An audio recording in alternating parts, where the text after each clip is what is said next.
que le recuerden a sus profesores grabar las sesiones. ¿Okay? A veces a uno se le olvida con tantas cosas que hay que hacer. ¿Okay? Vamos entonces con esta sesión de clase. ¿Okay? Le recuerdo, ahí está mi correo, ante cualquier eventualidad que pueda surgir, usted me escribe por favor, mario.silva.casa@gmail.com. Algunas inquietudes que probablemente tengan sobre las fechas de las evaluaciones y la modalidad, espero clarificárselas la siguiente sesión. ¿Ya? Déjeme ver primero cómo vamos como grupo, cómo están todos conectándose, y a partir de eso les indico la próxima semana cómo va a ser la evaluación, ¿sí? Que probablemente va a ser a fines de abril, es lo más plausible, ¿ok? Para no generar mayor ansiedad con eso. ¿Eh?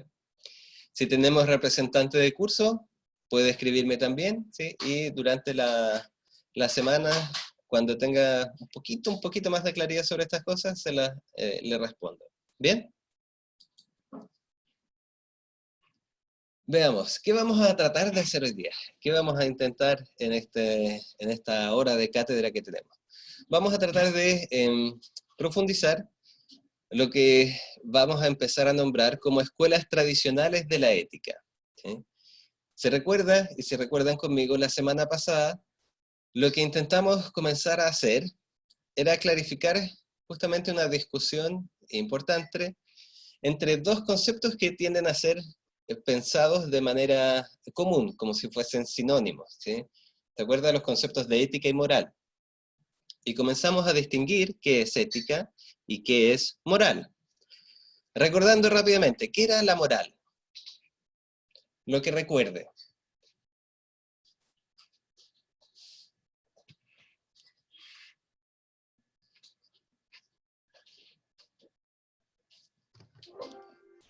Muy bien, Jacob dice, por ejemplo, el conjunto de normas, costumbres y valores, eso está muy bien, ¿qué hacen qué? Regula la conducta social, tengo yo. Eso, como dice Marcia, ¿sí? Los valores propios y hábitos culturales de algún sitio en específico. Sí, muy bien, pero lo importante también es, ambas están en lo correcto, pero lo importante es enfatizar que este conjunto de normas, costumbres, valores que uno se apropia, guían mis acciones, ¿sí? Eso es lo fundamental. Estos valores guían acciones, me dicen qué hay que hacer, me ayudan a pensar qué es lo correcto, ¿sí? Y por eso nosotros sabemos día a día cómo debemos actuar. Yo intenté comenzar la sesión a la hora porque pensaba, en mi interior, yo valoro la puntualidad, valoro la responsabilidad, etc. Entonces, esos valores me llevaron a hacer lo posible por realizar la clase en el horario que corresponde. ¿Sí? Nuestras costumbres y valores, entonces, guían las acciones. Si eso es la moral, ¿qué era entonces la ética?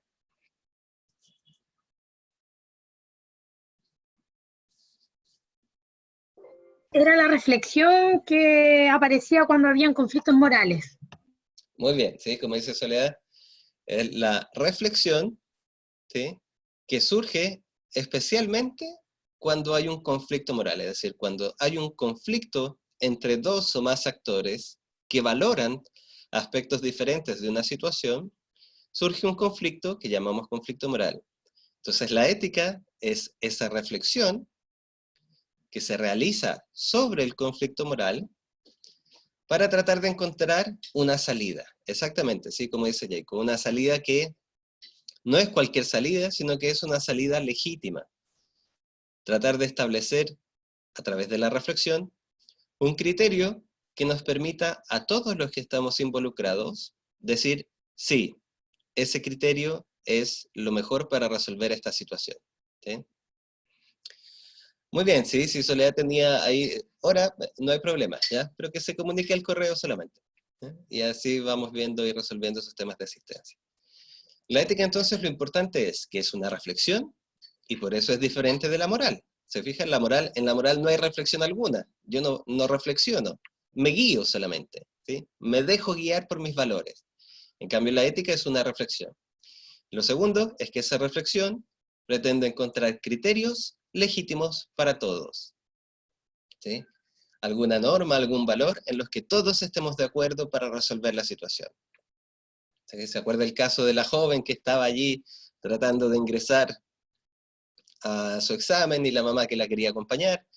Entonces allí teníamos que tratar de encontrar ciertos valores que fuesen comunes a todos los actores y que nos dijesen cómo actuar. ¿Hasta aquí vamos recordando bien? Muy bien, Jacob me dice que sí. ¿Los demás y las demás? ¿Sí? Ok, ¿ya? Entonces, ¿qué vamos a hacer hoy día?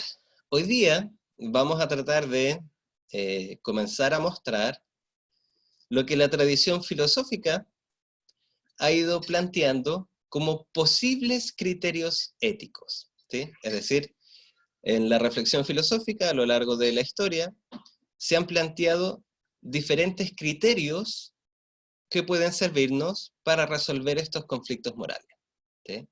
Vamos a revisar paradigmas diferentes porque nos pueden aportar y le pueden aportar particularmente a cada uno de ustedes, a cada una de ustedes, en formar su propio criterio, ¿sí? Recuerde que eso es quizás una de las cosas más importantes de ética, ¿sí? Que cada uno reflexione y encuentre para sí criterios que vaya considerando que son legítimos. ¿Ven? Entonces hoy día vamos a discutir un criterio en particular que es más complejo. Matías me escucha medio cortado, los demás y las demás, ¿me escuchan bien? ¿Sí? Sí, Ya. profe. Muy bien, entonces Matías ahí acérquese un poquito a su router, ¿sí? Trate de desconectar los teléfonos del Wi-Fi para que su red quede libre, ¿sí? Y así vamos mejorando nuestra señal. Acá hay dos fechas tentativas, ¿sí? Esto, de nuevo, no lo considero todavía una ley, ¿sí? Como les decía, probablemente la primera evaluación va a ser a fines de mes, pero el formato y el modo es lo que quiero reflexionar bien esta semana, ¿ya? Lo más probable es que no sea, como dice allí, cátedra, sino que sea una especie de trabajo individual o colaborativo, o que permita las dos formas, ¿ven? Lo importante que quiero que tengan claro con respecto a esa evaluación es que va a tratar de ser lo más comprensible a nuestra situación y los distintos vaivenes que tenemos cada semana, ¿ya? Así que en ningún caso, por ejemplo, va a ser una evaluación de un día para otro, ¿ya? Lo que les comentaba entonces es esto. Hoy día vamos a ver una escuela tradicional, un paradigma tradicional de la ética, que en rigor es quizás el más abstracto y el más difícil de los que vamos a revisar, ¿sí? Es lo que se ha llamado la ética del deber, o también ha recibido otro nombre que quizás usted encuentre por allí, ¿sí? Que se identifica como una deontología. Déjeme cambiar el color, porque si no, no vamos a ver nada. Deontología, ¿sí? O ética del deber. Deontos significa deber, ¿sí? Entonces, solamente por el nombre, usted ya puede saber más o menos qué es lo que este pensador, este filósofo, Emmanuel Kant, o Immanuel Kant, o Manuel Kant, dependiendo de cómo hayan traducido su nombre, propone como criterio. Para él, el criterio para resolver un conflicto moral es actuar conforme al deber, ¿sí? No a lo que cada uno cree, no a lo que cada uno considera valioso, sino encontrar nuestro deber y actuar conforme a él, ¿sí? Así, y de partida solamente y desde ya, este criterio es muy utilizado en los gremios profesionales, ¿sí? Por ejemplo, el Colegio de Enfermeros y Enfermeras de Chile tiene un código de ética, ¿sí? ¿Ustedes han escuchado hablar del código de ética? Sí. Muy bien, Alison, muy bien, si eso es así, ¿sí? Por ahí en algunas clases deberían haberles mencionado el código de ética. Lo que hace el código de ética es regular, muy bien Leslie que lo tenga, es regular las acciones que como profesionales realizamos. Es decir, todos, en cuanto a enfermeros y enfermeras, tenemos un deber profesional. Exactamente, Matías, por eso código deontológico, código que se basa en el deber. Y ese código entonces, como decía recién, trata de mostrar cuál es el deber que usted tiene en cuanto a enfermero o en cuanto a enfermera, ¿eh? Entonces, para comprender cómo surge esa idea de un deber, vamos a revisar el criterio kantiano, ¿sí? Que es cómo es posible que Kant llegase a pensar o a postular que existe un deber, ¿sí? Que no es tampoco una idea que necesariamente y de partida todos tengamos que aceptar, ¿sí? ¿Se acuerda con las discusiones sobre la maternidad? ¿Existe algún deber que toda madre deba cumplir? ¿Existe un deber absoluto y para toda madre? ¿Sí? ¿Cuidar a sus hijos? ¿Ser afectiva? No sé, ¿sí? Entonces la discusión es, ¿existe un deber? ¿Y cómo podemos saber cuál es ese deber? ¿Sí? Voy a tratar de ir bien despacito en este tema porque, como les digo, es quizás el más abstracto de los que vamos a revisar. El taller también se trata sobre esta ética, así que es muy importante que vayamos clarificando todas las dudas que puedan aparecer, ¿ok? Veamos, ¿cómo parte entonces esta discusión? ¿Cómo la vamos a iniciar? ¿Sí? Lo primero que tenemos que tratar de demostrar sobre el pensamiento kantiano o la perspectiva que él plantea, tiene relación con esta frase. Dice Kant, dos cosas llenan mi ánimo con siempre nueva y creciente admiración y respeto. El cielo estrellado sobre mí y la ley moral. Es decir, lo primero que Kant hace, y que nosotros vamos a tratar de comprender, es separar, por decirlo así, la existencia humana en dos ámbitos, en dos espacios. Uno va a ser lo que podemos llamar mundo exterior o mundo natural, ¿sí? Que es todo cuanto nos rodea, ¿sí? Por ejemplo, en la calle puede ir pasando un camión, una micro, y eso forma parte del mundo exterior. Yo puedo saber, por ejemplo, cuánto tiempo y hasta dónde. A ver, voy a poner otro ejemplo que es más claro. Si yo lanzo este cubo que tengo en la mano, ¿sí? Lo lanzo para arriba, ¿qué es lo que inevitablemente va a pasar con el cubo? Se va a devolver. Muy bien. El cubo, al lanzarlo hacia arriba, naturalmente va a bajar. Va a volver a mi mano o va a caer en el suelo, ¿sí? La pregunta es, ¿por qué pasó eso? ¿Por qué el cubo bajó? ¿Y por qué todo aquello que yo lance va a bajar? Por la ley de la... ¿Cuál ley? Ay, la de la relatividad. Esa es una ley No, más la de compleja, ¿sí? gravedad. La ley de la gravedad, ¿sí? Es decir, el mundo exterior, este mundo natural, que es donde yo lanzo este cubo, está regulado y está dominado por leyes.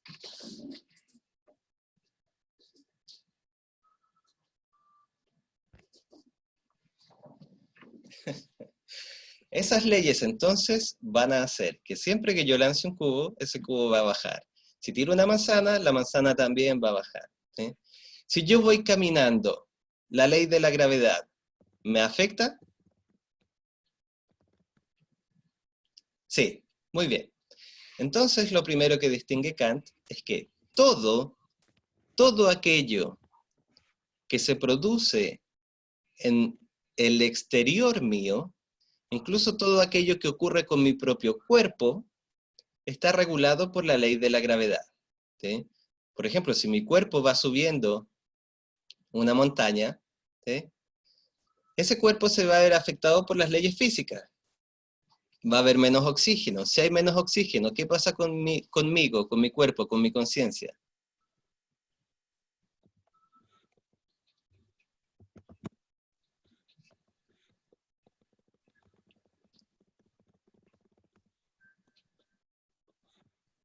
¿Qué ocurre si empiezo a tener menos oxígeno? Exactamente, ¿sí? No voy a poder vivir, mi conciencia se va a ir nublando, ¿sí? Muy bien. Entonces, todo lo que ocurre exteriormente a mí, incluso lo que ocurre con mi propio cuerpo, está regulado por estas leyes naturales. ¿Sí? Hasta aquí, ¿vamos bien? Muy bien. Pero, dice Kant, hay otra dimensión, otro mundo, que no es el mundo exterior, sino que es el mundo interior. Matías, todo lo que ocurre físicamente está regulado por leyes físicas, ¿sí? Incluso la dinámica de mi propio cuerpo, ¿sí? El flujo de mi sangre está determinado por leyes físicas. El nivel de oxígeno que tiene mi sangre está regulado por las leyes de la física. No depende de mi voluntad. Por mucho que yo quiera permanecer consciente, si el mundo pierde oxígeno, ¿sí? Entonces, naturalmente, aunque yo no quiera, voy a quedar inconsciente por la pérdida de oxígeno. ¿Sí? ¿Sí? Como dice Valeria, todo se ve determinado por distintas leyes físicas. Una de esas leyes es la gravedad, pero existen muchas leyes físicas que regulan el movimiento de los cuerpos, ¿sí? Y lo que ocurre exteriormente. Pero dice Kant, hay otra dimensión, otro plano, otro mundo, ¿sí? Que es el mundo interior. ¿Qué ocurre en el mundo interior? En mi interior, ¿sí? Lo que yo tengo, va a postular él, es libertad. ¿Sí?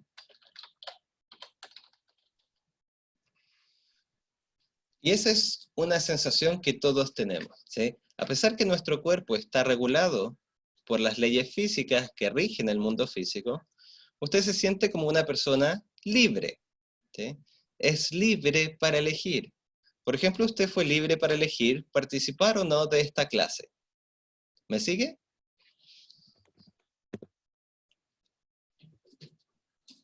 Es decir, aunque mi cuerpo esté determinado por las leyes físicas y sea dependiente de esas leyes físicas, yo sigo en mi interior siendo un sujeto libre. ¿Sí? ¿Qué ocurre entonces? ¿Y por qué esta distinción es importante? Vamos a ver ahora por qué. A ver. Supongamos que yo salgo un día a manejar, ¿sí? Y con toda claridad subo a mi auto y empiezo a conducir hacia el lugar donde yo voy. ¿Sí? En eso, resulta que no tuve buena alimentación o ocurrió algo en las dinámicas de mi cuerpo y por un instante pierdo la conciencia. ¿Sí? Físicamente algo le ocurre a mi cuerpo y en ese momento pierdo la conciencia. Como resultado de ese instante de pérdida de conciencia, yo choqué. Dígame usted, ¿soy responsable del choque?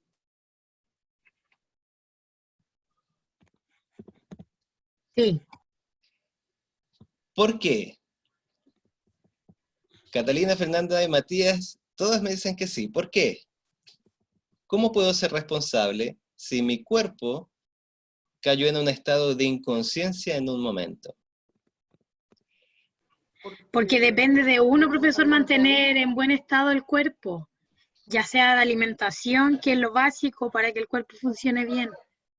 De acuerdo. Supongamos, cambiemos la situación para hacerla más fácil de leer. Supongamos que en realidad no tiene que ver con la responsabilidad de alimentarme bien o no, que por ahí pueden tener razón, si eso es cierto. Supongamos que simplemente es algo que le aconteció a mi cuerpo, por ejemplo un coágulo, o por ejemplo algo imprevisto. ¿Sí? Como una convulsión, ahí ya no es responsabilidad de uno. Ya, muy bien. Quedémonos entonces con la convulsión instantánea.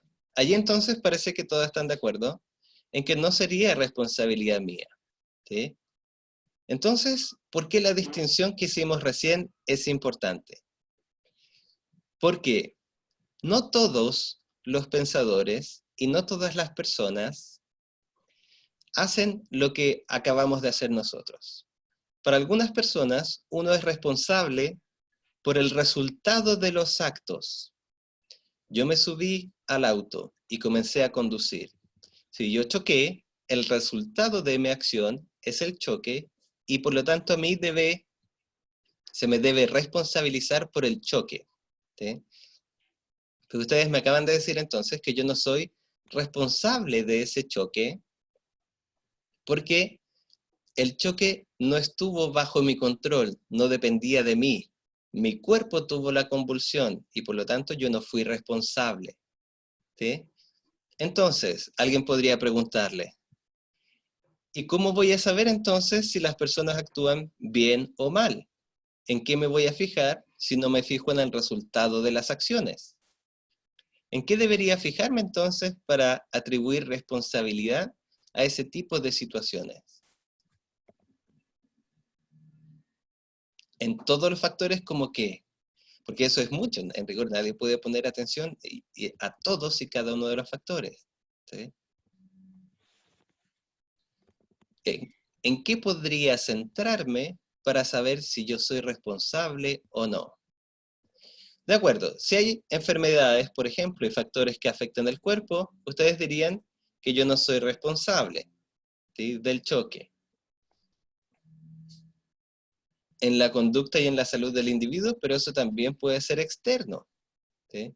¿Cómo ha actuado el individuo antes? ¿Cómo ha vivido su vida? ¿Debería fijarme en eso?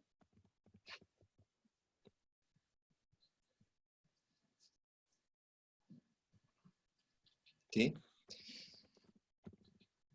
Lo que Kant está tratando de mostrar ahora, déjeme hacer un pequeño gráfico, es más o menos lo siguiente.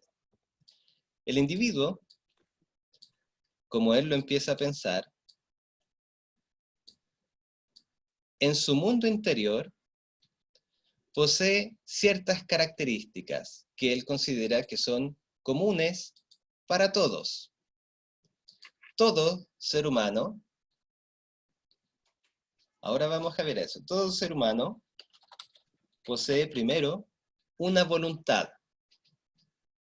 Luego, esa voluntad es una voluntad libre. Déjeme hasta allí explicárselo. Tengo un niño de 3 años. ¿Sí? El niño de 3 años, yo le pongo 2 chocolates frente a él y le digo, elige. ¿El niño es capaz de elegir qué chocolate prefiere? ¿Sí? Muy bien. ¿Sí? Todo ser humano, para Kant, es libre. Y es libre entonces para querer y proponerse fines. Somos, va a decir Kant, una voluntad libre. Mediante esta voluntad libre, nosotros nos proponemos realizar ciertos fines. Por ejemplo, el niño se propone tomar el chocolate que le gustó y va y toma el chocolate de la izquierda. Otro niño, que también es libre, se va a proponer tomar el chocolate de la derecha. ¿Sí? Es decir, libremente se propuso tomar ese chocolate. Hay niños que libremente se van a proponer no tomar ninguno de los dos, porque no les gusta. O hay niños que se van a proponer tomar ambos. ¿Me sigue hasta ahí? Todos somos, para Kant, sujetos libres que se proponen fines libremente. ¿Sí? Ahora, muy bien. A ese niño de 4 años, ¿usted le permitiría elegir en qué colegio ir? Si el niño dice, yo quiero ir en el St. George, yo quiero ir en la Alianza Francesa, yo quiero ir en el Grange, ¿por qué no? ¿Qué es lo que ese niño no posee y que sí, por ejemplo, como dice Fernanda, poseen los padres? Sí, fíjese que ahí es donde tenemos que tener cuidado. ¿El niño razona? Sí, porque todo ser humano es libre y además racional. Todos razonamos. Pero ¿qué es lo que no posee? Por ejemplo, como dice Melissa, el niño no posee aún la capacidad de elegir lo mejor para él. pero sí razona, pues. No me diga que los niños de 4 años no razonan, porque se nos tiran todos los profesores encima, ¿sí? Entonces, como dice Javiera, lo que ese niño en rigor no posee es capacidad de juicio, como dice Soledad, conciencia sobre lo que está decidiendo, ¿sí? No tiene la capacidad para elegir lo mejor para sí. Tiene la capacidad para elegir, ¿sí? Tiene la capacidad para elegir, pero no tiene la capacidad para elegir lo mejor para sí, no tiene la capacidad para analizar todos los otros factores, por ejemplo, que inciden en determinar un colegio, ¿sí? No tiene la capacidad para cuantificar lo que vale un colegio. Entonces, dice Kant, además que somos sujetos libres, además de ser una voluntad libre que puede proponerse fines, los individuos pueden, ¿sí? Pueden alcanzar autonomía. Es decir, los individuos pueden alcanzar la capacidad para elegir con conciencia de lo que están haciendo, para poder medir, entre otras cosas, por ejemplo, consecuencias de sus actos, ¿sí? Para poder medir y encontrar otras alternativas, etc. ¿Sí?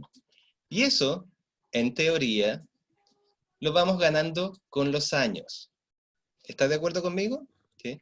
Ese niño de 4 años ahora no puede hacerlo, ¿sí? Porque todavía no tiene conocimiento y no ha tenido experiencias para medir las consecuencias de sus actos, ni tener otras opciones. Pero a los 17 años, quizás, a los 16, un niño, probablemente un joven, ya puede opinar, ¿sí? Ya puede ser considerado en la decisión que se le está planteando. De hecho, si se fija, probablemente ustedes lo sepan, la Ley de Responsabilidad Penal Adolescente establece los 14 años como edad basal, donde los jóvenes ya tienen conciencia de sus actos. Es decir, ya saben que si a usted le empujan, le roban el teléfono, qué sé yo, eso va a producir dolor, va a tener ciertas consecuencias para usted. Hay leyes que sancionan eso. Y a los 14 años, según la ley, usted ya es competente para saber eso. Ya es autónomo para tomar esas decisiones. Entonces, hasta aquí, ¿qué hemos dicho? Primero estamos tratando de mostrar cómo imagina Kant el mundo, cómo ve el mundo. Y para Kant el mundo entonces se divide en un mundo interior, donde cada uno de nosotros posee una voluntad, es decir, puede querer cosas. Esa voluntad además es libre, incluso en un niño es libre, y por lo tanto todos podemos querer algo y proponérnoslo, es decir, proponernos fines. Con el tiempo, dice Kant, nosotros vamos ganando autonomía, es decir, vamos dándonos cuenta de las consecuencias de nuestros actos, cómo esos actos afectan a otros, qué fines puedo proponerme además de los que me ofrecen los demás, ¿sí? Un joven, por ejemplo, ante la misma situación, que el padre le pone 2 chocolates, uno en cada mano, y le dice, elige, el joven es capaz de darse cuenta de otras cosas. Es capaz de darse cuenta cómo conseguir chocolate, ¿sí? Es capaz de darse cuenta de lo que el padre está pidiendo hacer, ¿sí? Es capaz de decidir muchas más alternativas que el niño no ve. ¿Sí? Exactamente. ¿Sí? También eligen dimensiones diferentes. Claro. Muy bien, ¿hasta aquí bien?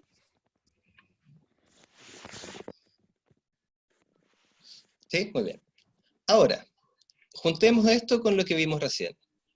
Entonces, cuando uno se propone realizar un fin, cuando ese niño, por ejemplo, se propone alcanzar el chocolate, entra en el mundo que Kant llamó el mundo exterior. ¿Cuál era el mundo exterior? Este mundo que vimos, que está regulado por leyes físicas, ¿sí? En mi interior no hay ley alguna que me rija. Soy yo queriendo elegir, soy yo libre.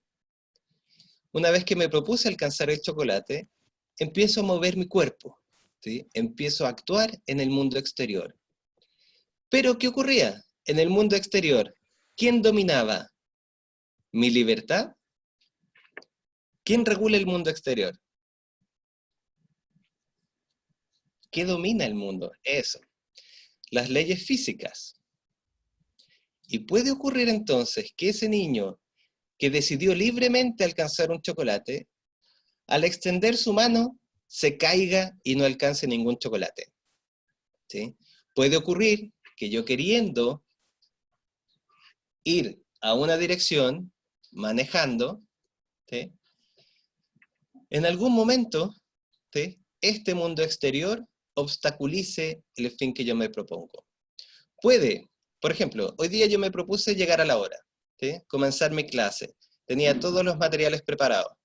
Comienzo mi clase, ¿sí?, empiezo a actuar en este mundo exterior. Y de pronto, BTR me corta la señal, como me pasó la semana pasada, ¿sí? Al empezar a actuar en este mundo exterior, ¿sí?, mis acciones chocan con las posibilidades del mundo, con las leyes que regulan el mundo.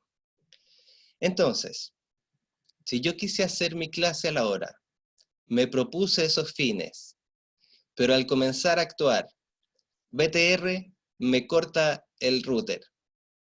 ¿Soy responsable por no haber realizado la clase? No, muy bien. No soy responsable de lo que ocurra en este mundo exterior. Es fortuito. No depende de mí, sino que depende de las leyes propias del mundo. ¿Pero de qué podría responsabilizarme usted? ¿Dónde debiese mirar? Si ya no puede mirar el resultado de mis acciones, que era lo que ocurría acá. En el mundo exterior usted solo ve resultados de acciones. ¿Qué es lo que debe mirar entonces para saber si yo quise hacer lo correcto? Si yo deseé hacer lo correcto. ¿Dónde debe mirar? ¿En el mundo exterior? ¿O en el mundo interior? Como dice Catalina. ¿Dónde debe mirar usted? Exactamente, pues en el mundo interior. ¿Sí? Eso es lo primero y lo más importante que propone Kant. Las acciones y nuestro deber no se juzga ni se puede juzgar por los resultados. ¿Sí? Yo sé que mi deber como enfermero es prestar los servicios de salud. Me levanto temprano, preparo todas mis cosas para ir a prestar mi servicio. Sin embargo, la micro no llega, la micro choca, la micro queda en pana, me caigo, ¿sí? Tengo una anomalía en mi cuerpo y pierdo la conciencia. No me puede decir usted, dice Kant, que yo no estaba cumpliendo con mi deber o que yo no lo cumplí, porque el resultado de las acciones no sirve para juzgar eso, porque el mundo no está bajo mi control. Entonces, debo mirar el mundo interior. Exactamente, ya vamos a discutir eso, Catalina. Lo que Kant dice, no puedo juzgar eso. ¿Sí? Efectivamente, las instituciones juzgan eso, el resultado de las acciones. Kant dice, no, no podemos, porque el resultado de las acciones es incierto, no depende de la voluntad de ningún ser humano. El mundo funciona con su propia ley. Pero entonces, ¿significa que no puedo hacer ninguna crítica? No. ¿Dónde me centro? ¿Dónde debo mirar? El interior de las personas. ¿Y qué encuentro en el interior? Encuentro voluntades que eligen y se proponen fines. Entonces lo que yo voy a tratar de mirar, y es muy complejo, lo que voy a tratar de mirar son los fines que las personas se proponen.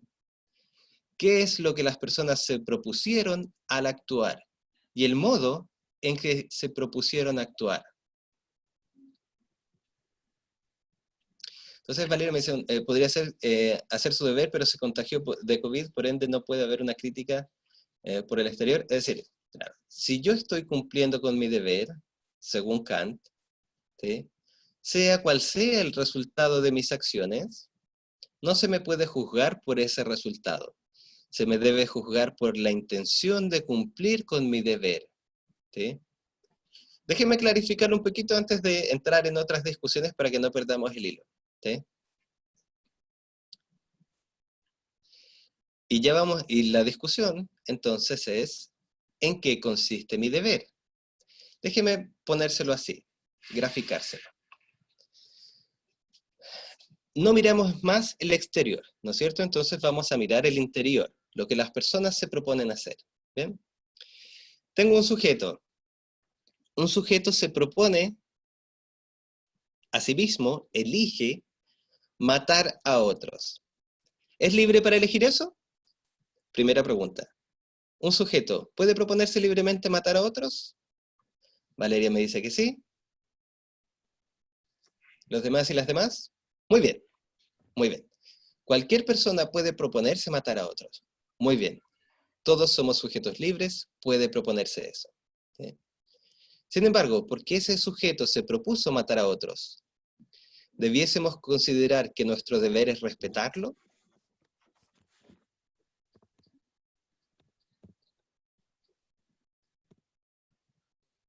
No, claramente no. Nadie me vaya a decir que nuestro deber es respetar a ese sujeto que se propuso matar a otro. Muy bien. ¿Sí? ¿Por qué no? Esa es la pregunta ahora. ¿Por qué no es mi deber respetar lo que ese sujeto libremente eligió para sí? Muy bien. Y ese es justamente el sentido de la argumentación de Kant, que también nosotros lo tenemos en el sentido común, ¿sí? Exactamente. Porque en el fin que este sujeto se está proponiendo, no respeta a los demás, pero no respeta algo muy importante para los demás. No respeta algo muy importante. Alison, incluso para Kant, más que la vida. Fíjese en el cuadro que pusimos ahí. ¿Qué es lo más importante? ¿Qué es lo que define a una persona? Como dice Fabiola, la voluntad, la libertad de esa persona. ¿Se fija? Exactamente. Lo que el asesino no respeta al matar a otro es que ese otro es un sujeto libre. ¿Sí? Por lo tanto, para Kant no puede ser nuestro deber respetar la elección de ese sujeto. ¿Se fija? Eso también está en nuestro sentido común. Nuestro sentido común se expresa en frases como esa, Valeria, ¿sí? Mi libertad termina donde empieza la del otro. Es decir, mis acciones libres, mi voluntad libre para proponerse lo que sea, debe ser respetada, ¿cierto? Siempre y cuando esa voluntad libre y los fines que yo me propongo no interfieran, no vulneren y no pasen a llevar la libertad del otro. Muy bien, Catalina. Ahora déjeme poner esa misma situación. Modifiquemos levemente el ejemplo que yo di. Un sujeto se propone libremente matar a otro. ¿Sí? Otro sujeto se propone, a su vez, libremente que terminen con su vida. Este asesino entonces va donde este sujeto y le dice, mira, yo soy libre, me propongo libremente matar a alguien. ¿Me permites matarte? El sujeto le dice, sí, yo libremente me propongo terminar con mi vida y me propongo libremente que tú me ayudes. ¿Debiésemos respetar eso? ¿Se transforma en un deber respetar la decisión de ambos sujetos?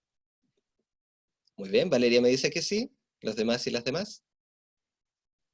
Sí, muy bien. ¿Se fija lo que cambió? Para Kant, Catalina, sería nuestro deber respetarlo, porque en libertad, cada uno de esos sujetos se puso de acuerdo y concordaron en sus fines, y lo hicieron libremente. ¿Se fija? Desde allí, la decisión de ambos no pasa a llevar la libertad de los demás, ¿sí? Se basa en su pura libertad y afecta a su propio ser. ¿Sí? No, allí es donde están los límites para Kant. ¿Por qué yo, que no me afecta en nada a mi libertad, que un sujeto decida matar a otro que quiere que lo maten, por qué debería oponerme?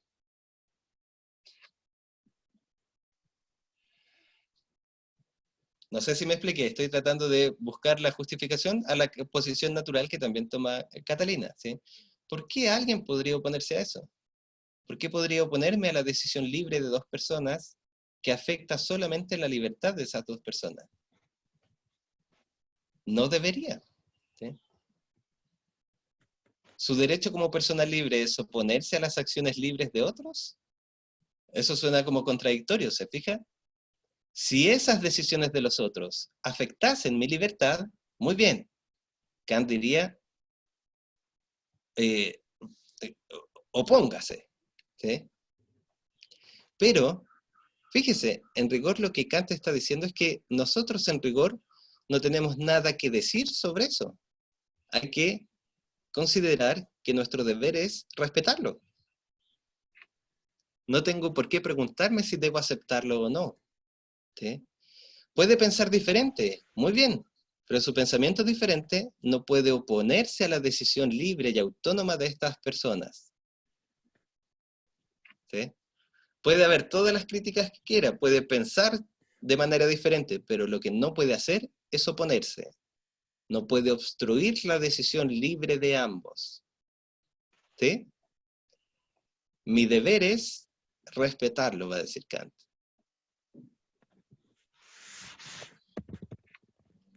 ¿Sí? ¿No? ¿Se va viendo hacia dónde va Kant? Exactamente. El núcleo está en esta discusión en considerar no solo que estas personas son libres, sino que además, como dice Matías, son autónomos. Esta discusión es particularmente importante en salud por todos los problemas que ustedes conocen. Por ejemplo, tengo un médico, ¿sí? Un médico que trabaja en oncología por años.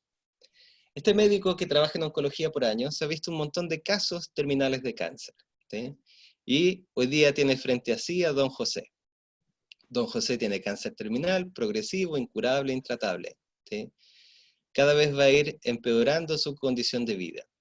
Entonces el médico le propone a don José lo siguiente, le dice, don José, yo sé cómo estas situaciones progresan y le propongo, o le doy una opción de tratamiento, que es acelerar el proceso de muerte natural que usted va a tener y hacer que su muerte llegue lo más indolora posible, de la manera más indolora posible. Don José lo mira, reflexiona, considera sus opciones, sabe las consecuencias de la decisión que va a tomar o podría tomar, es decir, don José es autónomo, y le responde, de acuerdo, doctor, yo quiero que en 2 días más realicemos este proceso. Así yo cierro todos mis temas pendientes y en 2 días más lo realizamos. Muy bien. La familia, al escuchar esa conversación, al enterarse de esa conversación, se escandaliza y quieren alegar y quieren mostrar que el doctor que está actuando más allá de su deber, que está actuando de manera negligente. Según lo que hemos dicho ahora, ¿es un deber para la familia respetar la decisión del doctor y de don José?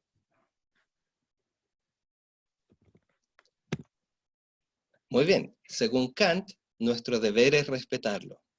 Ahora, fíjese en algo importantísimo para Kant y este criterio del deber.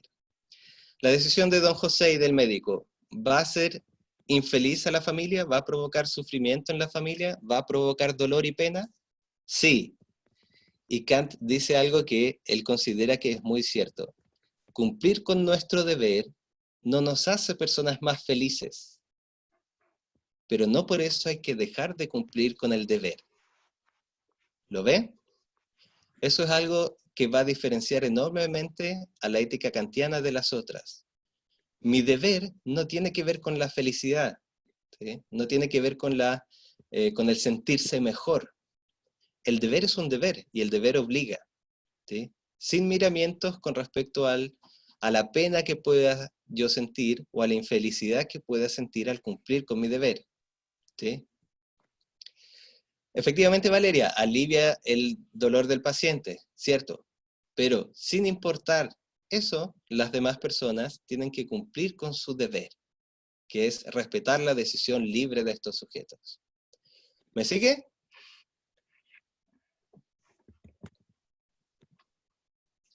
Muy bien. Entonces, la pregunta que ahora vamos a hacernos, ¿dónde está la dificultad? Está en preguntarse, en encontrar una forma por averiguar cuáles deben ser los fines que nosotros debemos respetar como si fuesen un deber. ¿Cuáles de los fines que se proponen las personas debemos respetar? Porque teníamos un asesino que se proponía matar gente, y tenemos un médico que se propone acelerar el proceso de muerte de su paciente. Sin embargo, uno se transforma en nuestro deber de respetar, y el otro no. ¿En qué se diferenciaron? Para resolver eso, y que ustedes lo respondieron también por el sentido común que naturalmente tenemos de esto, ¿sí? Kant incorpora un concepto. Déjenme avanzarlo aquí para que lo vean. Acá. Kant incorpora, lo que él va a llamar imperativo categórico.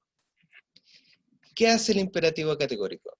El imperativo categórico es una regla, una especie de test, de prueba, que me ayuda a clarificar qué fines yo debo respetar como si fuesen un deber y qué fines no debo respetar porque no son un deber. ¿Sí? Por ejemplo, viene su pareja y le dice, te amo porque me haces tan feliz y quiero vivir todos los días junto a ti. Y quiero que estés todos los días junto a mí. Su pareja acaba de proponerse a sí mismo un fin, a sí misma un fin. ¿Sí? Mi pregunta ahora es, ¿debo respetar como un deber ese fin que se propuso?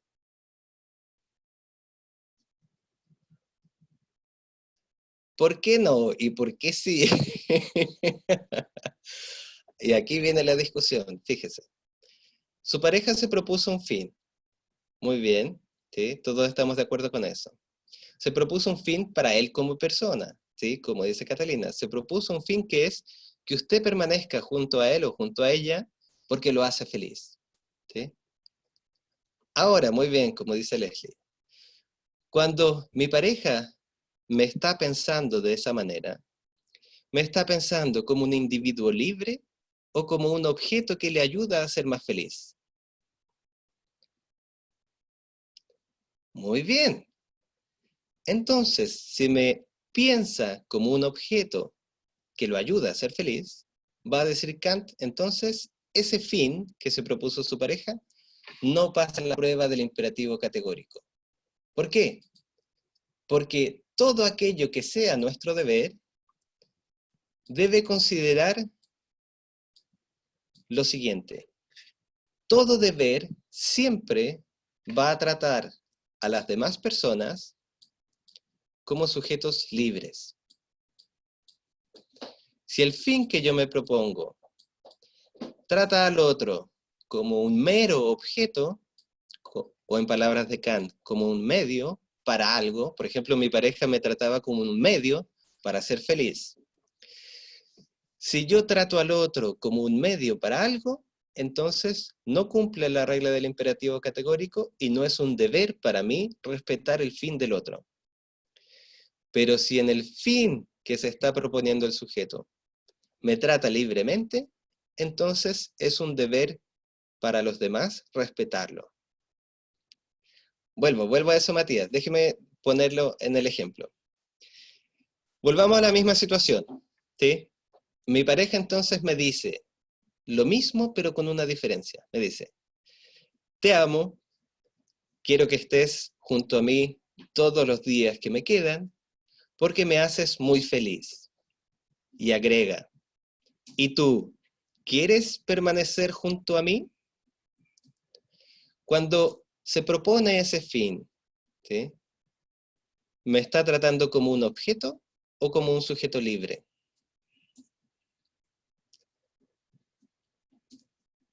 Muy bien, ¿se fija que ahí cambió? No, aquí ya no sería un objeto libre, un sujeto libre. ¿Por qué? Porque le da la posibilidad de decidir, ¿sí?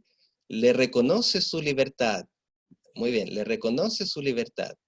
Y por lo tanto, Si usted y su pareja quieren vivir juntos y lo acuerdan en libertad, todo el resto de su familia y todos los demás, es el deber de ellos respetar esa decisión libre y autónoma que tomaron. Muy bien, ¿se fija? Eso es lo que dice Kant.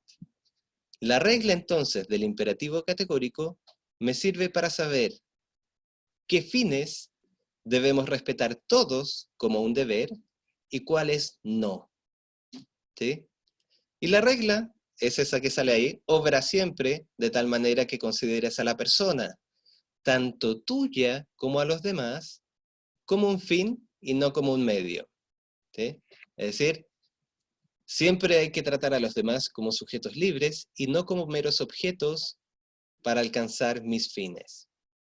Y nuestro deber es respetar todas aquellas decisiones que se toman con autonomía y libertad y que respetan la libertad del otro. ¿Bien hasta ahí?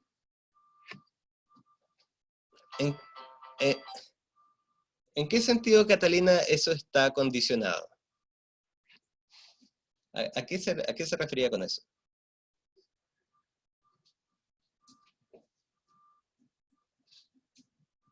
Va a depender, exactamente.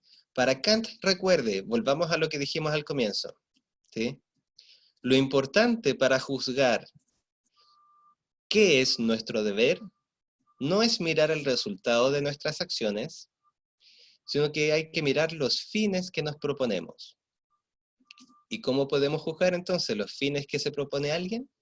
A partir de esta regla que es el imperativo categórico. ¿Sí? Los fines, por lo tanto, siempre dependen de cada individuo, ¿sí? Porque todos somos sujetos libres que se pueden proponer los fines que quieran, pero lo que no depende del individuo es si es mi deber respetarlos o no, porque va a ser deber de todos respetar los fines que aseguren la libertad de los demás. Ahora, ya, puede ser algo bueno para mí, pero no para el resto. Supongamos, ya, el asesino. Para el asesino es muy bueno matar a otras personas. Siente placer, siente euforia, ¿sí? Disfruta matando a los demás. Por lo tanto, es un fin que él se propone desde sí mismo porque es algo bueno para sí. Pero ahora, apliquemos el imperativo categórico. Cuando el asesino mata personas, ¿las está tratando como sujetos libres o como meros objetos? Como objetos. Por lo tanto, no es deber de nadie respetar el fin que libremente se propuso el asesino. ¿Lo ven? Por muy libre que sea cada uno de nosotros, eso no significa que yo deba respetar todo. ¿Sí? Eso es parte, y eso es algo muy importante que hay que incorporar en nuestros discursos. En general, las personas tienden a decir que hay que respetar a todo el mundo. Desde la perspectiva kantiana, eso no es cierto. Yo debo respetar a las personas, sí. Debo respetar a las personas porque son libres, igual que yo, sí. Debo respetar a todas las personas autónomas, muy bien. Pero eso no significa que yo deba respetar los fines que cualquier persona se proponga realizar. Por ejemplo, el asesino, ¿sí? Yo no tengo por qué respetar el fin que se propuso el asesino. ¿Por qué? Porque en ese fin no se está tratando como objetos. Y eso no es deber de nadie respetarlo. ¿Bien? Dígame, Catalina.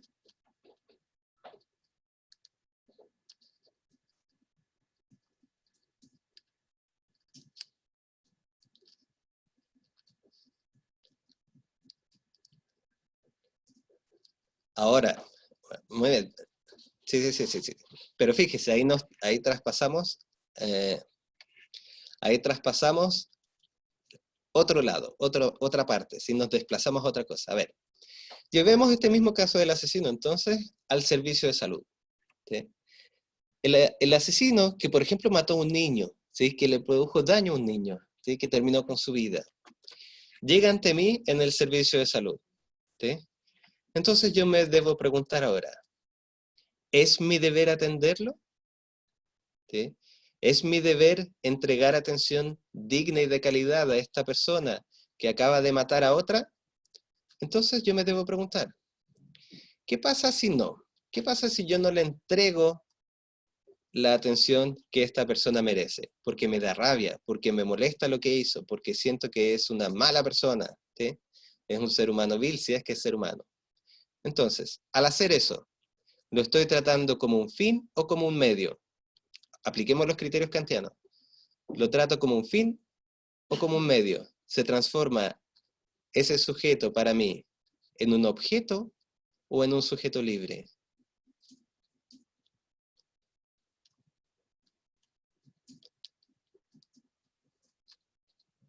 En un objeto. ¿Se fija? No, en un objeto. ¿Por qué? Porque el sujeto me está pidiendo atención. ¿Sí? Pide atención, pero yo se la niego. ¿Por qué? Porque me da rabia, porque me da rabia lo que hizo, porque no estoy de acuerdo con lo que hizo. Entonces, desde allí, es un objeto para mi emoción, es un objeto para mi rabia, es un objeto frente al cual yo hago lo que deseo. ¿Se fijan? No un sujeto libre.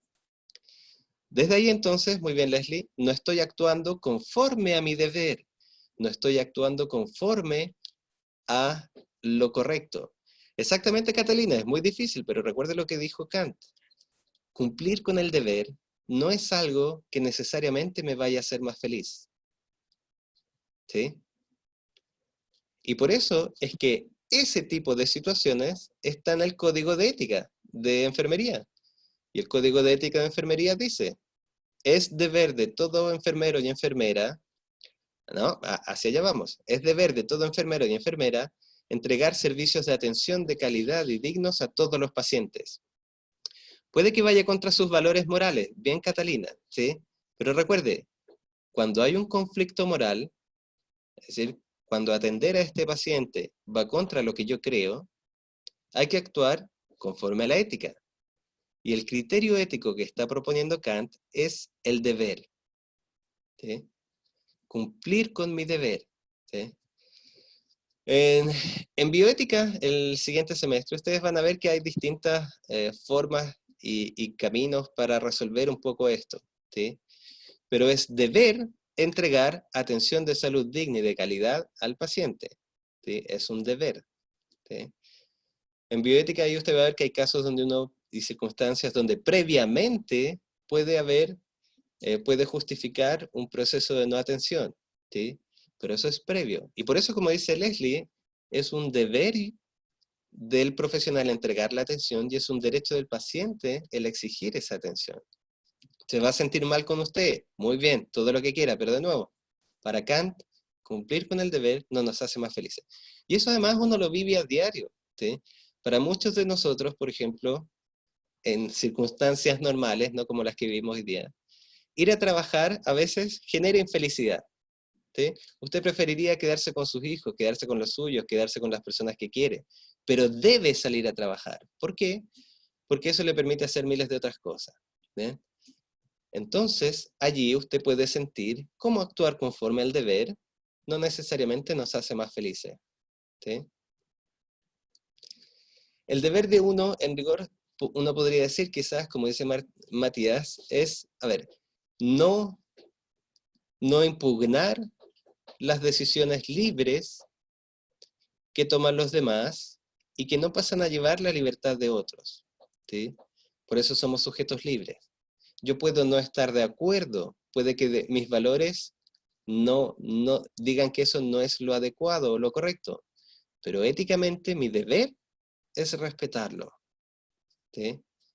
Probablemente uno, por ejemplo, pueda sentir que la decisión de terminar con la vida propia, yendo así como al caso extremo, no es lo adecuado. ¿Sí? Pero es mi deber respetar la decisión de alguien que, y aquí mucha atención, que en libertad y autonomía tome. Es muy importante ese segundo punto, la autonomía. ¿Sí? Porque igual que usted no dejaría a ese niño de 4 años elegir el colegio, tampoco va a dejar que alguien que se encuentre inestable mentalmente termine con su vida, porque no posee autonomía. ¿Sí? Y el individuo, sea quien sea, ¿sí?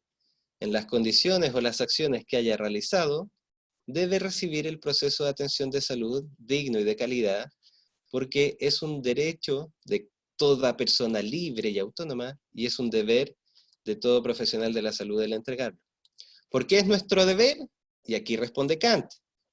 Porque si no, los estaríamos tratando como objetos y no como seres libres. ¿Sí?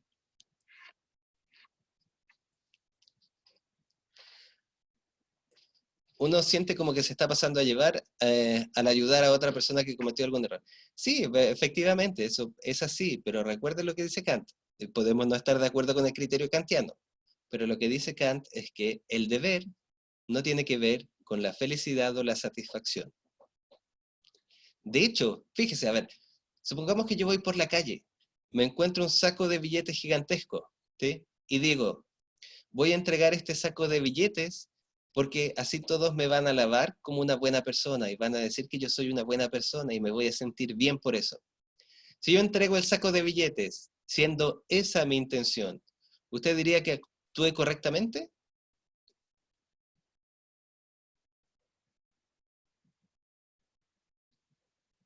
¿Cumplí con mi deber?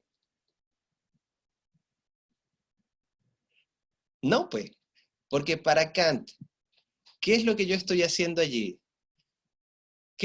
En cómo estoy considerando a las demás personas, a la persona que perdió el dinero? ¿Cómo la estoy considerando? ¿Como libres o como objetos que aportan a mi bienestar, a mi felicidad? ¿Por qué lo hizo?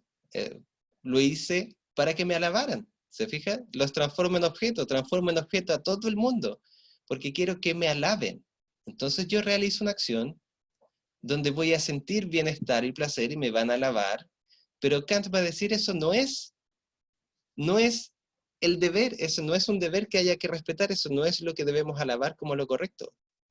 Lo correcto es que ese sujeto haya actuado pensando en que si se quedaba con el dinero, iba a pasar a llevar la libertad de otro, que era el dueño de ese dinero.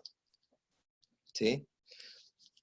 Ese es el criterio kantiano. Lo que haría usted con el saco o no, eso ya pasa a ser decisión suya y cómo asume allí ese conflicto. ¿Bien? A ver, hasta aquí. ¿Cómo vamos?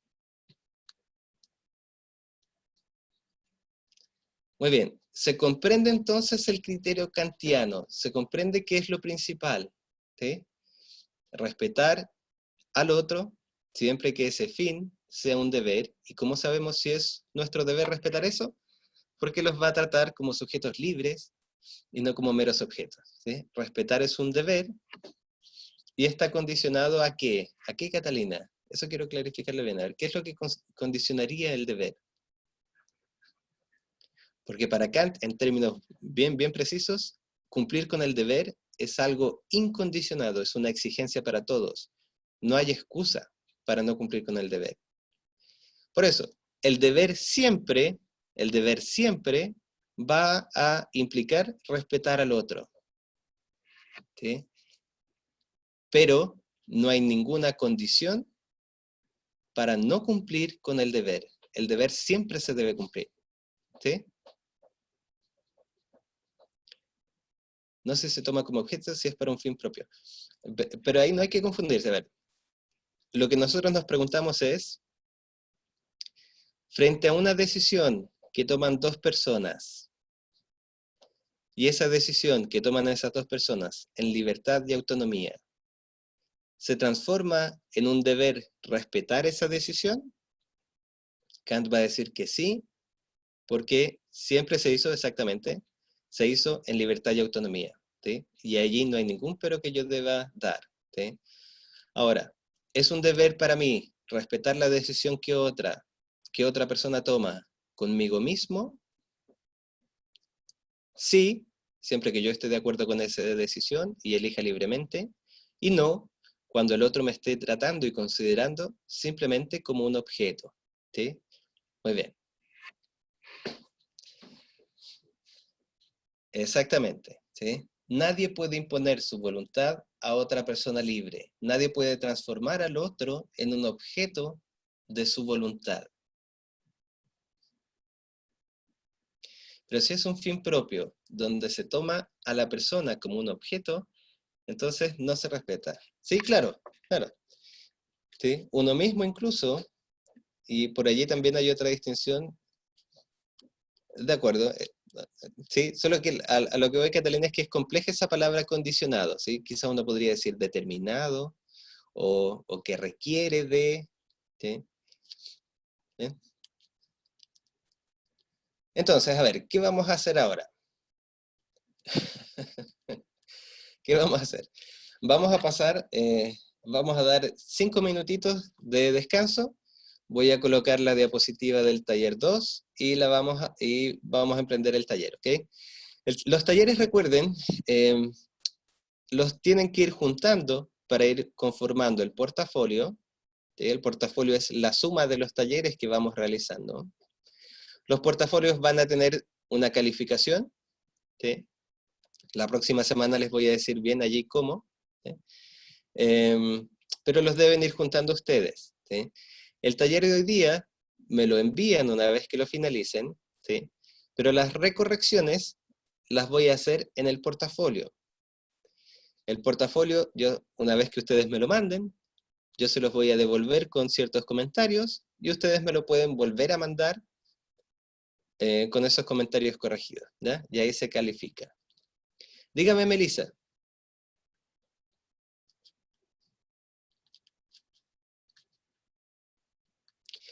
El portafolio es lo que enviamos al correo. El portafolio es la suma de todos los talleres que van enviándome al correo, ¿sí? Ok.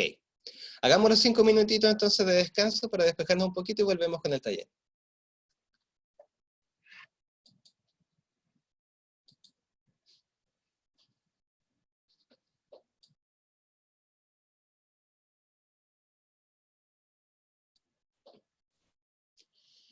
Bien, jóvenes, continuamos entonces con el taller, ¿bien? Este entonces va a ser el taller número 2, ¿sí? De lo que llevamos ya de nuestro curso, ¿sí? Y lo que vamos a hacer en este taller es básicamente tratar de aplicar un poco y sintetizar las ideas de la ética kantiana, o este criterio kantiano que tratamos de exponer, ¿sí? Si se fija, el criterio kantiano no es tan fácil, ¿sí? Pero hay que hacer el ejercicio de bajarlo a situaciones prácticas, ¿ven? ¿Me escucho bien? Muy bien. Vamos entonces con este taller. Vamos a discutir la siguiente situación, ¿sí? Para que se vea la complejidad de esto. Déjenme mover una ventana para acá. Ok. Dice entonces, paciente de 26 años, ¿sí? En control frecuente en policlínico de ETS, o ahora se diría ITS, ¿no? Por conductas de riesgo. En uno de sus exámenes se diagnostica VIH positivo, ¿sí? Se le indica el plan de controles posterior y el eventual inicio de medicamentos antivirales. El paciente, sin embargo, se niega a creer el diagnóstico y no se realiza los exámenes complementarios, ¿sí? Entonces, pongámonos en la situación. Es un paciente joven, ¿sí? En sus controles regulares por conductas de riesgo, como las califica el sistema, ¿sí? Este paciente entonces dice que se le informa que tiene VIH positivo, ¿sí? El paciente no quiere aceptar el diagnóstico. Imagínese la circunstancia, de pronto usted ya está llevando una vida normal y le dicen que tiene VIH y que debe someterse a un conjunto de procedimientos.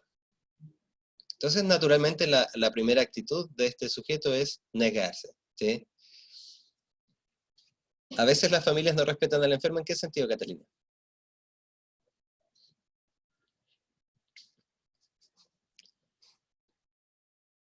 Pasan a llevar lo que desea, lo que quiere. Ah, sí, a eso vamos.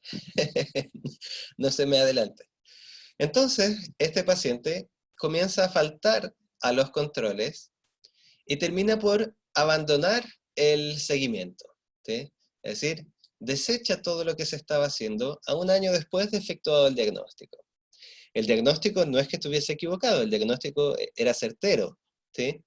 Pero la actitud del paciente era negarlo, nunca lo quiso creer, nunca lo aceptó y continuó con su vida, ¿sí? 5 años después del abandono de todo esto, se informa al personal de salud que efectuaba los controles de este paciente, que el paciente ahora llegó a la unidad de tratamientos intermedios por neumonía, ¿sí? Con compromiso nutricional severo y lesiones cutáneas, sin compromiso neurológico. Entonces, fíjese, primero, ¿por qué es importante que allí diga sin compromiso neurológico? ¿Por qué es importante que no haya compromiso neurológico para aplicar el criterio de Kant? ¿Qué es lo que necesitamos saber de las personas? Que tiene decisiones, lo primero, y además, recuerde la decisión libre, su voluntad libre, y exacto, tiene capacidad para razonar y por lo tanto tiene, recuerde siempre esta palabra, autonomía. Autonomía para tomar decisiones, discernimiento, es capaz de darse cuenta, ¿sí?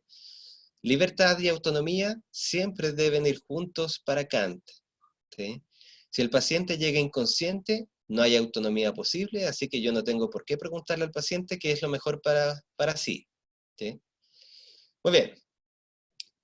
La madre entonces del paciente que se entera, ¿sí?, que está ahí en tratamientos intermedios por neumonía, solicita repetidamente al personal de salud que inicie la terapia antiviral, aún en contra de la voluntad del enfermo, quien vuelve a reiterar su negativa a recibir drogas antivirales. Entonces, fíjese la situación. Tenemos al paciente consciente, lúcido, claro, en teoría autónomo, que se niega a reconocer un diagnóstico que es cierto y no quiere iniciar ningún proceso para sobrellevar su enfermedad. Al mismo tiempo tenemos a la madre de este paciente que le pide al servicio de salud que se haga cargo de la situación, que inicie la terapia antiviral, y tenemos entonces al equipo de salud que debe preguntarse aquí, ¿cuál es mi deber? ¿Qué es lo que debemos hacer? ¿Sí? La pregunta kantiana, ¿cuál es mi deber? ¿Sí? Entonces, ¿qué es lo que debemos hacer nosotros? Primero, igual que en el taller previo, para ir practicando estas capacidades, hay que identificar cuáles son los actores más relevantes, solamente los más relevantes, ¿ya? Aquí es difícil incorporar al servicio de salud, pero si usted quiere hacerlo y su grupo, por mí, bien, ¿ya? Identificamos los actores más relevantes y luego identifico los valores morales para cada uno de estos actores. ¿Se acuerda cómo identificábamos valores? Había que hacer una pregunta. Si yo quiero saber cuáles son los valores de la madre, ¿qué me pregunto?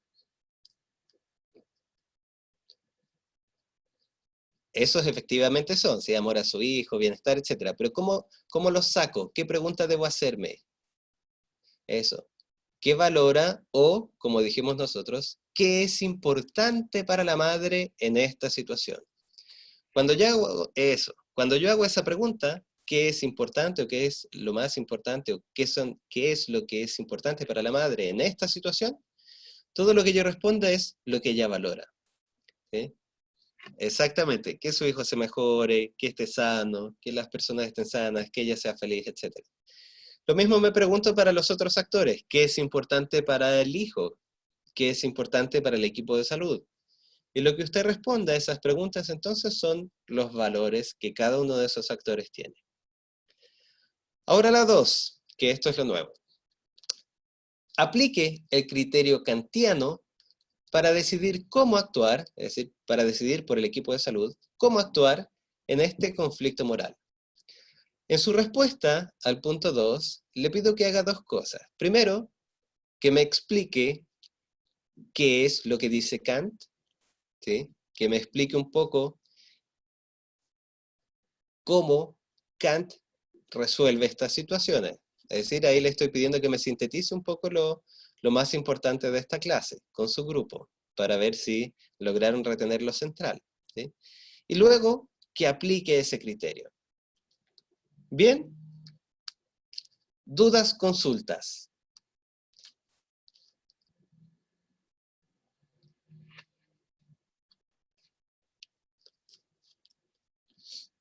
¿De acuerdo? ¿Todo claro? Muy bien. Se entrega hoy, ¿sí? No les pongo límite horario, ¿sí? En lo posible hoy, pero recuerden lo que hemos comentado también esta semana, ¿sí?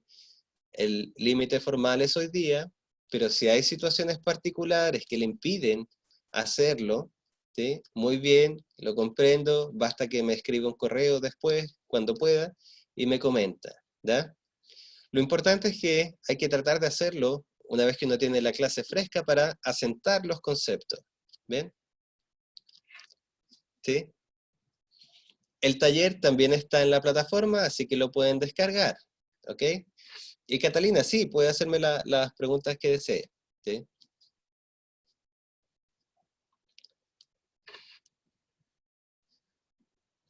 Voy a volver a la diapositiva anterior. Tómenle una foto a esta y dejo puesta el caso.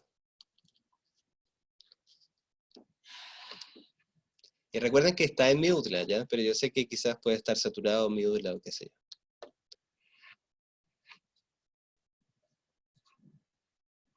Sí, para las siguientes clases voy a subirlas antes, ¿sí? En realidad se me pasó haberlas dejado el domingo o el viernes. Voy a volver atrás. Tómele una fotito a esta.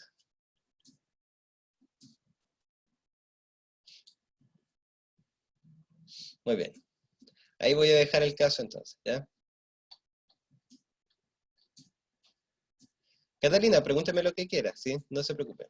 ¿Sí? Ah, ya. Cierta persona no acepta que tenía esta enfermedad y pasaron 5 años. Supongamos que él no le dijo a nadie de que tenía VIH y tuvo... ¿Sí? ¿De acuerdo? Esas son las... Se considera que tomó a las personas. Claro. De hecho, usted misma podría responder y creo que usted ya respondió esa pregunta, ¿sí? Si esa persona, de alguna manera, teniendo... Recuerde lo central para Kant. Libertad y autonomía. Teniendo la autonomía suficiente para darse cuenta que recibió un diagnóstico de este tipo, puede que él no lo haya aceptado, ¿sí? Puede que él no lo haya asimilado como cierto, pero comprendiendo que se le dio ese diagnóstico y mantuvo relaciones sexuales con otras personas, ¿qué es lo mínimo que debería haber hecho para no considerarlas como meros objetos?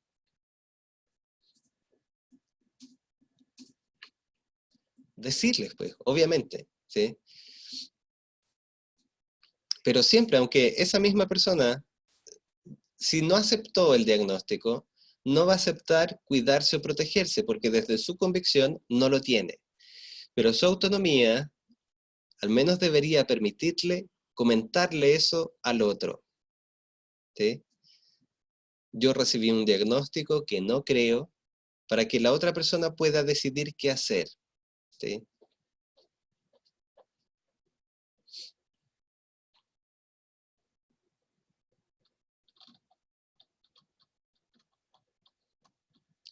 ¿Sí? De hecho, si uno lleva esto al coronavirus, por ejemplo, hoy en día, uno podría hacerse la siguiente pregunta, ¿sí?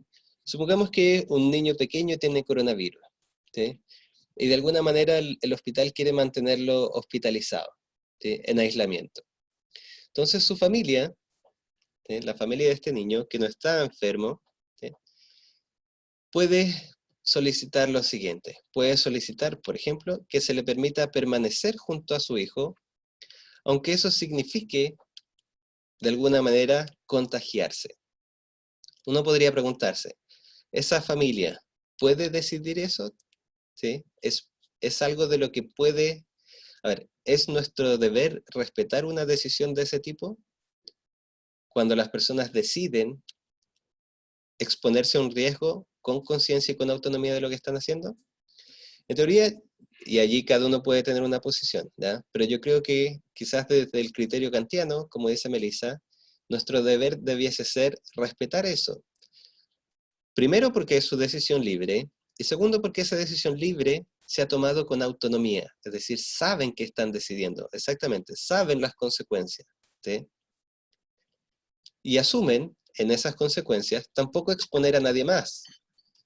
Porque no están pidiendo que su niño se vaya caminando por la calle y salga al parque y todas esas cosas. No. Están Pero, diciendo, profe, nosotros vamos a competir eso. Dígame. igual además que el niño, si es menor de edad, tiene el derecho el niño de estar acompañado por un adulto.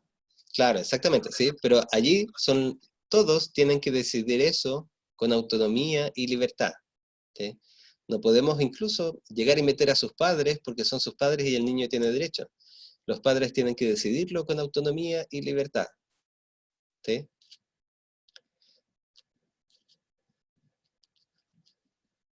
Claro, bueno, por eso el supuesto es que nosotros somos libres y autónomos, pero algo muy importante, sí, a propósito de lo que dice Catalina, la autonomía no tiene que ver necesariamente con la edad, ¿sí? La autonomía tiene con la capacidad para tomar estas consecuencias y hacerse cargo de esas consecuencias en su reflexión, considerar cómo nuestras decisiones afectan la libertad de los demás.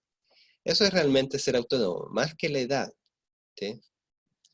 Hay sujetos que, hay sujetos que a sus X años uno podría considerar que son autónomas, pero en realidad no lo son porque no consideran en esas acciones la libertad de los demás y simplemente los transforman, como veríamos con Kant, en objetos.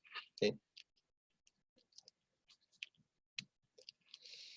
Ya, haga su trabajo entonces, bien, realice su taller. Yo me voy a quedar aquí entonces hasta las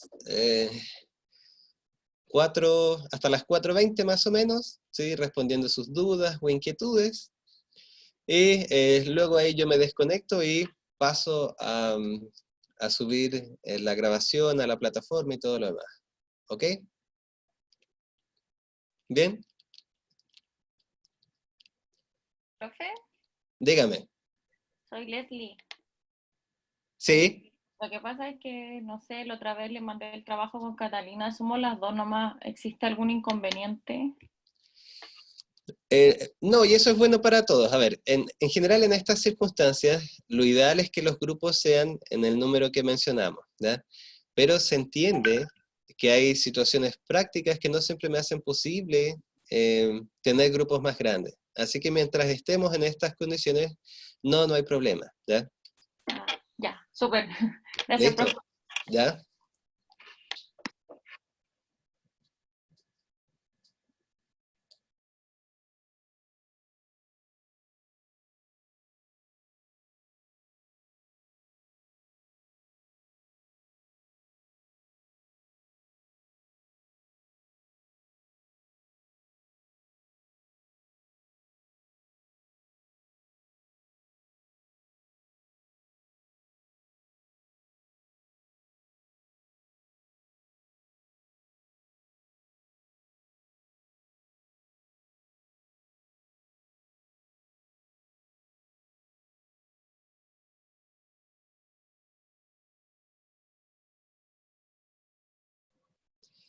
Ya, Javiera, voy a aprovechar entonces mientras de revisar la lista y actualizarla. A ver.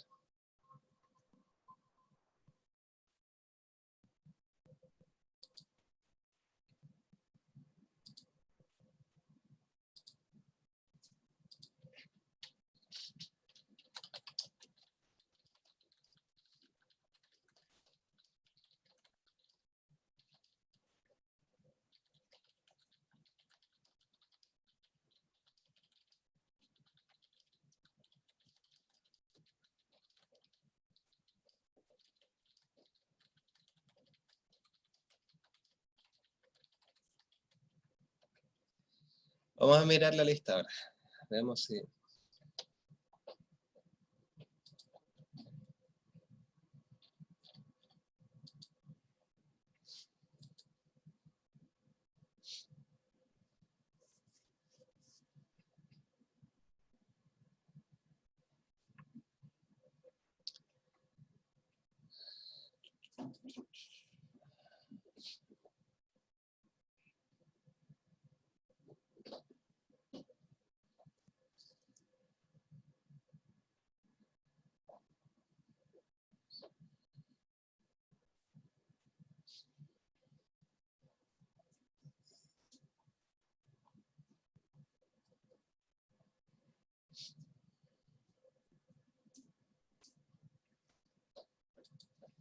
Veamos, voy a nombrar a quienes faltaban. A ver, Javiera Arévalo.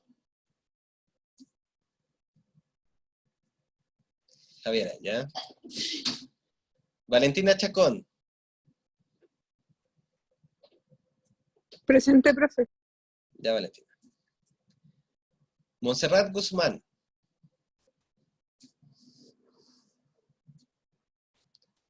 Montserrat, ¿no? Bien. Dominique León. ¿No? Sebastián Muñoz. ¿No? Camila Ojeda.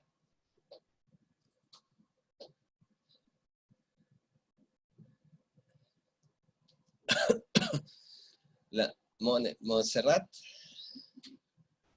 A ver, Montserrat Guzmán. Ok. Ok, ya puse a Montserrat, no se preocupe. Dominique León, no. Sebastián Muñoz. Catalina Monge, sí, ya la puse. Sebastián Muñoz, ¿no? Camila Ojeda. Soledad, sí. Soledad Oyarzún, ya la puse. Melissa Poblete.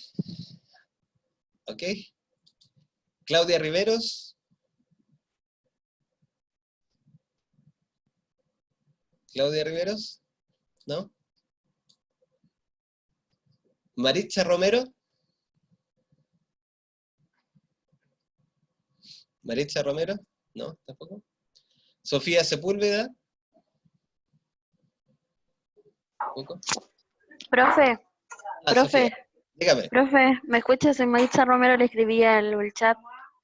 Presente, Ya, súper. presente Maritza Romero. Ya la puse, ya la puse. Ya, gracias, profe. Me queda Sofía Sepúlveda.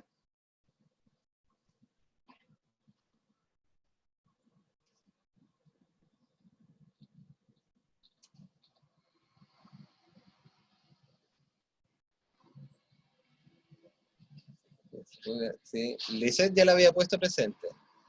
Sofía. Sofía, aquí está, muy bien. Y Estefanía Villalobos. Muy bien. Entonces solo me faltaría Claudia Riveros, Camila Ojeda, Sebastián Muñoz, Dominique León, y eso nomás sería. Bien. Fernanda Barahona.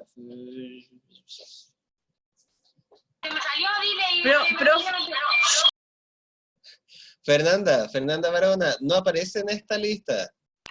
Profe, Sí, profe, sí, Valeria. a Soledad se le cayó el internet, pero se está intentando volver a conectar. Soledad, ¿cuál es el apellido de Soledad? Soledad Cortés. Soledad Cortés. Sí, está presente, sí. Ah, ya, profe. Ya. No, recuerden, Diego, solo nombré a quienes faltaban. No es la lista completa, solo a quienes Profe, faltaban. ¿podría poner las preguntas, por favor? Vuelvo a poner las preguntas. Déjeme grabar la sesión. Ok. Vamos a las preguntas de nuevo. Ahí está.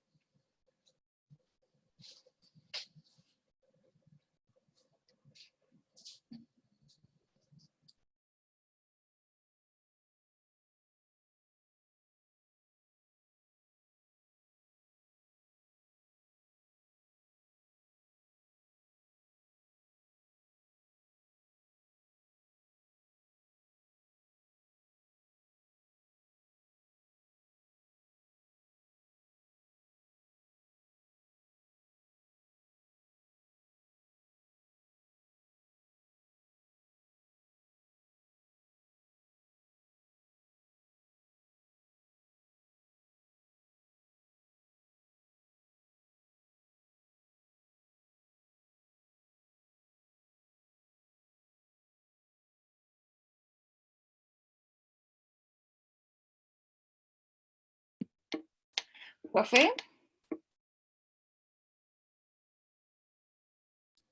Dígame, Leslie. me asalta una duda. En el caso del paciente, ¿se puede ver como algo moral en cuanto a la negación a su enfermedad? ¿Como asumir lo que le está pasando o no? Sí, si uno se pregunta, por ejemplo, a ver, ¿qué es importante para este joven paciente? Lo Y que que lo pasa lleva, es que nos dice identificar actores y los valores morales en el caso de él sería como la negación, porque no está haciendo como lo correcto en el fondo. ¿ya? Y la negación sería como, para él es importante no estar enfermo, Ujú. ¿sí? Sí, déjelo así, ¿sí? Porque en rigor lo que en positivo sería que para él es importante su salud, pero como lo que más se evidencia es que no quiere estar enfermo, déjelo así, no hay problema. Pasamos como en la etapa de negación, aceptación. Claro, Ujú. Gracias, profe. ¿ya?